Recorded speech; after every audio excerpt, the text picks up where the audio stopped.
Hello दोस्तों, तो आज हम देखने वाले हैं एक और मॉन्स्टर मूवी जहां एक विच एक नॉर्मल फैमिली को मॉन्स्टर्स में बदल देती है और वो अपना रूप वापस पाने के लिए बहुत मुश्किलों का सामना करते हैं। तो शुरू करने से पहले प्लीज हमारे चैनल को सब्सक्राइब करें। मूवी शुरू होती है ड्रैकुला के मेंशन से, जहां हम देखते हैं कि सालों से अकेला होने के कारण वो बहुत उदास है। यहाँ वो अपने 3 बेड्स और एक सर्वेंट रेनफील्ड के साथ रहता है। तभी अचानक उसे एक लड़की एमा का फोन आता है, जो उन्हें कॉस्ट्यूम स्टोर समझकर वैम्पायर ड्रेसेस ऑर्डर करती है। ड्रैकुला उसे अपनी असलियत बताता है, लेकिन एमा इसे मजाक समझकर फोन काटने लगती है। ये सुनकर ड्रैकुला उसे फोन काटने से मना करता है और बताता है कि बहुत टाइम बाद वो किसी से बात कर रहा है। वो उससे उसका नाम पूछता है और अपना दोस्त बनने को कहता है, लेकिन तभी पैर फिसलने से एमा का फोन एक ड्रेन में गिर जाता है। ड्रैकुला तुरंत रेनफील्ड को बुलाकर उसे एमा को ढूंढने को कहता है, क्योंकि वो उसे अपनी वाइफ बनाना चाहता है। यहाँ पता चलता है कि एमा भी अपनी लाइफ से बहुत परेशान है और वो अपनी फ्रेंड शाइन को सारी प्रॉब्लम बताती है। पहला है उसका बेटा मैक्स, जो वैसे तो बहुत इंटेलिजेंट है, लेकिन स्कूल में सब बच्चे उसे बुली करते हैं। दूसरा उसकी बेटी फे, जिसे फैमिली वैल्यूज में कोई इंटरेस्ट नहीं है और वो बस अपने लिए एक बॉयफ्रेंड ढूंढना चाहती है। तीसरा उसका हस्बैंड फ्रैंक, जो सारा दिन बस काम में बिजी रहता है और इस वजह से उसे कोई टाइम नहीं दे पाता। आखिर में वो अपने बारे में बताती है कि कैसे उसका बुक स्टोर भी कोई प्रॉफिट नहीं दे पा रहा और वो अपनी फैमिली के लिए कुछ भी नहीं कर पा रही। उसकी प्रॉब्लम सुनकर शाइन उसे कॉस्ट्यूम पार्टी के बारे में बताती है और कहती है कि शायद इससे वो अपनी फैमिली के साथ एक अच्छा टाइम बिता सकती है। एमा को भी आइडिया पसंद आता है और वो घर जाकर सबको इस पार्टी के बारे में बताती है। हमेशा की तरह उसकी फैमिली इसमें कोई इंटरेस्ट नहीं दिखाती, लेकिन एमा कहती है कि उसने ऑलरेडी उनके लिए ड्रेसेस फाइनल कर ली हैं और अब वो इससे पीछे नहीं हट सकते। इधर हम ड्रैकुला को देखते हैं, जिसने काफी टाइम से एक यागा नाम की विच को कैद किया हुआ है। वो उसे उसका एम्यूलेट वापस देता है और उसकी आजादी के बदले अपना एक काम करने को कहता है। फिर वो उसे एमा की फोटो दिखाता है और कहता है कि तुम्हें अपने स्पेल से इस लड़की को एक वैम्पायर में बदलना होगा। यागा के पूछने पर वो बताता है कि मैं खुद भी ये काम कर सकता था, लेकिन मेरे काटने से एमा की आत्मा भी मारी जाएगी और मैं ऐसा नहीं चाहता। यागा तैयार हो जाती है, मगर बताती है कि ये स्पेल तभी काम करेगा जब वो इंसान अंदर से बहुत दुखी होगा। इधर एमा और उसकी फैमिली पार्टी में जाने के लिए तैयार हो जाते हैं और हम देखते हैं कि एमा एक वैम्पायर, फ्रैंक एक मॉन्स्टर फ्रैंकेस्टीन, मैक्स एक वेयरवुल्फ और फे एक मम्मी बनी है। जल्दी ही वो चारों पार्टी के वेन्यू तक आते हैं, जहाँ उनका वीआईपी ट्रीटमेंट होता है। फिर वो लोग उन्हें सीधा स्टेज पर ले जाते हैं और एमा समझ जाती है कि शायद ये लोग हमें एक म्यूजिक बैंड समझ रहे हैं। डर कर वो लोग परफॉर्म करने लगते हैं, लेकिन असलियत सामने आते ही होटल वाले उन्हें बाहर फेंक देते हैं। फे को बहुत गुस्सा आता है और वो इस बेइज्जती के लिए अपनी मॉम को जिम्मेदार बताती है। एमा को बहुत दुख होता है और वो परेशान होकर रोने लगती है। तभी वो विच वहाँ आती है और कहती है कि वो उसकी सारी प्रॉब्लम्स दूर कर सकती है, जिससे उसकी लाइफ फिर से खुशहाल हो जाएगी। इससे पहले कि वो लोग कुछ समझ पाए, यागा अपना स्पेल शुरू कर देती है और आसमान से एक तेज रोशनी निकलकर उनकी फैमिली से टकराती है। वो लोग नोटिस करते हैं कि वो सभी उन्हीं मॉन्स्टर्स में बदल गए हैं जिनकी ड्रेस उन्होंने पहनी हुई थी। एमा यागा से ये सब ठीक करने को कहती है, लेकिन वो बताती है कि मैं तो सिर्फ तुम्हें बदलने आई थी, लेकिन शायद तुम्हारी फैमिली भी अंदर से दुखी थी और इसीलिए तुम सब चेंज हो गए। ये कहकर वो वहाँ से गायब होने लगती है, लेकिन एमुलेट की पावर कम होने से ज्यादा दूर नहीं जा पाती। एमा उसका पीछा करती है और एक जगह उसे पकड़ लेती है। यहाँ उसे पता चलता है कि यागा अपने एमुलेट को चार्ज करने ओक्यूलस लोंडा नाम की जगह जाने वाली है, लेकिन इससे पहले कि वो कुछ और जान पाए, यागा अपनी बची कुची पावर से फिर गायब हो जाती है। आगे हम देखते हैं कि मैक्स इस नए रूप में अपने बुली को सबक सिखाने जाता है और उसे डराकर वहाँ से भगा देता है। फे भी अपने क्रश के घर जाती है, लेकिन वो उसको इस भद्दे रूप में देखकर डर जाता है और उसे वहाँ से जाने को कहता है। इधर एमा और फ्रैंक भी वापस अपने घर आते हैं, जहाँ फे एक बार फिर इन सब प्रॉब्लम के लिए अपनी मॉम को बुरा भला बोलती है। एमा उन्हें यकीन दिलाती है कि वो किसी तरह उस विच को ढूंढकर अपना इंसानी रूप वापस पा लेंगे और इसके लिए उन्हें बस ओक्यूलस लोंड्रा तक जाना होगा। यहाँ मैक्स बताता है कि इसका मतलब है लंदन आई, जो कि यूके का एक टूरिस्ट अट्रैक्शन है और उसने पढ़ा है कि वो एक पुरानी मैजिकल जगह पर बना है। ये सुनकर वो सारे यागा को ढूंढने के लिए लंदन जाने का प्लान करते हैं। हैं। आगे एक सीन में हम यागा को देखते हैं जो एम्यूलेट की पावर कम होने की वजह से लंदन की बजाय अलग अलग जगह पहुंच रही है। इधर एमा शाइन को बुलाती है ताकि वो उनकी मदद कर सके और वो सब उसकी गाड़ी में एयरपोर्ट तक आते हैं। यहाँ काउंटर पर वो ऑफिसर को बेवकूफ बनाने की कोशिश करते हैं, लेकिन वो समझ जाती है कि जरूर कुछ गड़बड़ है और तुरंत सिक्योरिटी को फोन मिलाती है। तभी फे अनजाने में अपनी हिप्नोटाइज पावर का यूज करती है और ऑफिसर उन्हें प्लेन में जाने की परमिशन दे देती है। प्लेन में भी वो अपनी पावर यूज करके सबको फ्री में चॉकलेट्स खिलाती है, लेकिन देखती है कि एमा कुछ अलग फील कर रही है। पता चलता है कि वेम्पायर होने के कारण उसे ब्लड पीने की क्रेविंग हो रही है और इसी चक्कर में वो एक आदमी को पकड़ लेती है। तभी वहाँ सब कुछ फ्रीज हो जाता है और पता चलता है कि ड्रैकुला उसका पीछा करते हुए यहाँ पहुँचा है।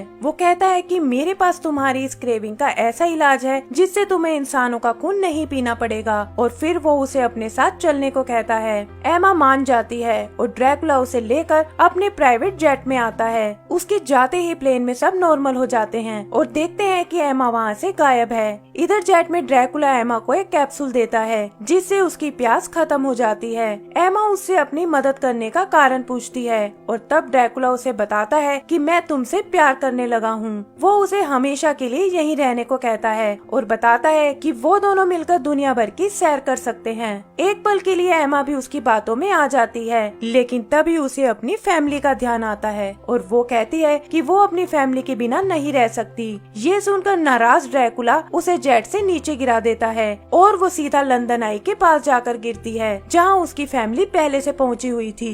उधर गुस्से में ड्रैकुला रेनफील्ड को ऑपरेशन आइस शुरू करने को कहता है और बताता है कि अगर एमा मेरी नहीं हुई तो किसी की नहीं हो सकती। इधर एमा और उसकी फैमिली लंदन आई में राइड लेते हैं और तभी आसमान से यागा वहां आकर गिरती है। फिर वो देखते हैं कि कैसे यागा अपनी पावर से एम्यूलेट को चार्ज करती है और वो लोग तुरंत उसका सामना करने आते हैं। एमा उसे सब कुछ ठीक करने को कहती है, लेकिन वो अपनी पावर से उन्हें गायब करके कहीं दूर भेज देती है। तभी वो देखती है कि शाइन उसके पीछे खड़ी है और उसे पकड़ने आ रही है। वो उससे बचकर भागती है, लेकिन एक बार फिर गायब होकर पास ही बने एक फ्लैग से लटक जाती है, जिससे उसका एम्यूलेट नीचे गिर जाता है। शाइन वो एम्यूलेट पकड़ लेती है और फिर बड़ी बहादुरी से यागा को भी गिरने से बचाती है। इधर एमा और उसकी फैमिली इजिप्ट के एक रेगिस्तान में पहुंच जाते हैं और देखते हैं कि वहां उनकी मदद करने के लिए कोई नहीं है। वो आगे बढ़ते हैं और काफी चलने के बाद उन्हें दूर एक ओएसिस दिखता है। वो वहाँ खूब मजे करते हैं, लेकिन एंड में पता चलता है कि ये सब उनका वहम था और दुखी होकर वो आगे चलने लगते हैं। उधर लंदन में यागा और शाइन की दोस्ती हो जाती है, जहाँ यागा उसे बताती है कि कैसे ड्रैकुला ने हजारों सालों से उसे कैद किया हुआ था और उसी से आजादी पाने के लिए उसने ये सब काम किया। शाइन उससे श्राप को तोड़ने के बारे में पूछती है और यागा बताती है कि जिस दिन वो पूरी फैमिली अंदर से खुश हो जाएगी उसी दिन वो वापस अपने रूप में आ जाएंगे। यहाँ से सीन शिफ्ट होकर ड्रैकुला के मेंशन में आता है, जहाँ वो रेनफील्ड को एक स्नोफ्लेक दिखाता है। फिर वो बताता है कि कैसे ये एक स्नोफ्लेक उसके पूरे फायरप्लेस को फ्रीज कर सकती है और ऐसी उसके पास हजारों हैं। वो इनसे सन को शूट करना चाहता है ताकि उसकी सनलाइट रोककर अर्थ को पूरी तरह फ्रीज कर सके। इधर रेगिस्तान में एमा और फे की फिर से बहस हो जाती है और फे उन्हें छोड़कर चली जाती है। जल्दी ही मैक्स और फ्रैंक भी ऐसा ही करते हैं और वो चारों अलग अलग रास्ते की ओर चले जाते हैं। ड्रैकुला जो एमा को ही फॉलो कर रहा था ये सब देख लेता है और उसे लगता है कि शायद किस्मत ने उसे एक और मौका दिया है। वो रेनफील्ड को ऑपरेशन आइस रोकने को कहता है और खुद एमा से मिलने चला जाता है। उधर एमा को कुछ टूरिस्ट दिखाई देते हैं, जिन्हें देखकर उसे फिर से ब्लड की क्रेविंग होने लगती है, लेकिन इससे पहले कि वो उन्हें कोई नुकसान पहुंचाए, ड्रैकुला उसे वही कैप्सूल खिला देता है और बहलाकर अपने साथ ले जाता है। फे का सामना एक पुराने मम्मी किंग इमोटेप से होता है, जो उसकी खूबसूरती से इम्प्रेस होकर उसे अपने साथ एक पिरामिड पर ले जाता है। वहाँ वो उसे बताता है कि कैसे वो उसके साथ मिलकर दुनिया पर कब्जा करना चाहता है, लेकिन फे ऐसा कुछ भी करने से मना कर देती है। इससे इमोटेप को बहुत गुस्सा आता है और वो एक रेत के तूफान में बदलकर उसे मारने की कोशिश करता है। फे भी इसी पावर का यूज करती है और उससे बचकर वहाँ से भाग निकलती है। इधर फ्रैंक को कुछ मॉडल्स मिलती हैं, जिनकी गाड़ी रेत में फंसी हुई है। वो अपनी ताकत यूज करके उन्हें वहाँ से निकलने में मदद करता है और इससे इम्प्रेस होकर वो उसे अपने साथ अपने होटल में ले जाती हैं। मैक्स भी रेगिस्तान में घूमते घूमते उसी होटल में आ पहुँचता है और गार्ड को डराकर अंदर चला जाता है। आगे का सीन ड्रैकुला के मेंशन का है, जहां वो एक बार फिर एमा को समझाता है कि उसकी असली जगह इंसानों के बीच नहीं बल्कि यहाँ है, और एमा भी फाइनली ये एक्सेप्ट कर लेती है। ड्रैकुला उसे उसके रूम में भेजता है, जिसे देखकर एमा और इम्प्रेस हो जाती है। वो बेड पर उछलने लगती है, लेकिन फिर उसे अपनी फैमिली का ध्यान आता है और वो उन्हें याद करके रोने लगती है। तभी वहाँ शाइन और यागा आते हैं और एमा को गुस्से में देखकर शाइन उसे समझाती है कि यागा ने जो कुछ किया वो मजबूरी में किया था। वो बताती है कि अब ये हमारे साथ है और यहाँ मदद करने आई है। उधर होटल में हम फ्रैंक को देखते हैं जो मॉडल के साथ एंजॉय कर रहा है, और तभी वहाँ फे आ जाती है। पता चलता है कि इमोटेप जबरदस्ती उसे अपने साथ ले जाना चाहता है, लेकिन तभी मैक्स वहाँ आकर उसे चैलेंज करता है। इमोटेप भी खुद को एक बड़े से बीटल में बदल देता है, लेकिन फ्रैंक की ताकत के आगे नहीं टिक पाता और फ्रैंक उसे पीटने लगता है। अचानक वो सब गायब होने लगते हैं और पता चलता है कि यागा उन तीनों को मेंशन में ले आई है। वहाँ एमा उन्हें यागा और ड्रैकुला के बारे में बताती है और कहती है कि वो भी थोड़ी देर के लिए भटक गई थी। तभी रेनफील्ड वहाँ आता है और उन्हें बताता है कि कैसे ड्रैकुला अर्थ को फ्रीज करना चाहता है, जिससे सिर्फ वैम्पायर ही जिंदा बचेंगे, लेकिन वो इसमें उसका साथ नहीं देना चाहता। वो उन्हें बताता है कि इस वक्त ड्रैकुला लेजारत बात ले रहा है ताकि वो और जवान बन सके, और ये ऐसा वक्त है जब वो सबसे ज्यादा कमजोर होता है। तभी मैक्स को एक आइडिया आता है और वो बताता है कि फे जो एक मम्मी है उसकी पट्टियों में पवित्र बाम लगा हुआ है, जिसे पानी में मिलाकर वो होली वाटर बना सकते हैं। फिर वो इसे ड्रैकुला के बात में मिलाकर उसे मार डालेंगे। वो तुरंत किचन में जाकर वो होली वाटर बनाता है और सब ड्रैकुला के लिजारत बात में आते हैं, लेकिन इससे पहले कि एमा उसे पानी में मिला पाए ड्रैकुला जाग जाता है और एक कैप्सूल उसकी तरफ उछालता है। इससे होली वाटर की शीशी टूट जाती है और कैप्सूल के असर से एमा ब्लड पीने के लिए फ्रैंक पर अटैक करती है। ड्रैकुला उसे उकसाता है, लेकिन एमा अपनी फीलिंग्स को कंट्रोल करके फिर से नॉर्मल हो जाती है। ये देखकर नाराज ड्रैकुला बाहर आता है और उन सबको फ्रीज करके कैद कर लेता है। फिर वो उन्हें अपनी स्नोफ्लेक मशीन दिखाता है और बताता है कि उनके साथ साथ वो पूरे अर्थ को तबाह कर देगा। वो यागा और रेनफील्ड को भी कैद कर लेता है और कहता है कि अब उनका बचा हुआ टाइम यहीं गुजरने वाला है। इधर एमा और उसकी फैमिली में सबको अपनी गलतियाँ रियलाइज होती हैं और वो सब हमेशा एक दूसरे का साथ देने का वादा करते हैं। उनके एक साथ खुश होते ही श्राप टूट जाता है और वो सब फिर से अपने इंसानी रूप में वापस आ जाते हैं। तभी वो देखते हैं कि ड्रैकुला के पालतू बैट्स ने उनकी चैन्स खोल दी हैं और वो सब मिलकर ड्रैकुला को रोकने का प्लान करते हैं। वो सब उसके रूम में जाते हैं जहाँ वो सूरज उगने का वेट कर रहा है। ड्रैकुला अपनी उंगलियों से उन्हें फ्रीज करने लगता है, लेकिन वो उसी के बैट्स की मदद से उसे रोक लेते हैं। बैट्स उसकी उंगलियां चबा लेते हैं, जिससे सूजन के कारण वो उन्हें यूज नहीं कर पाता।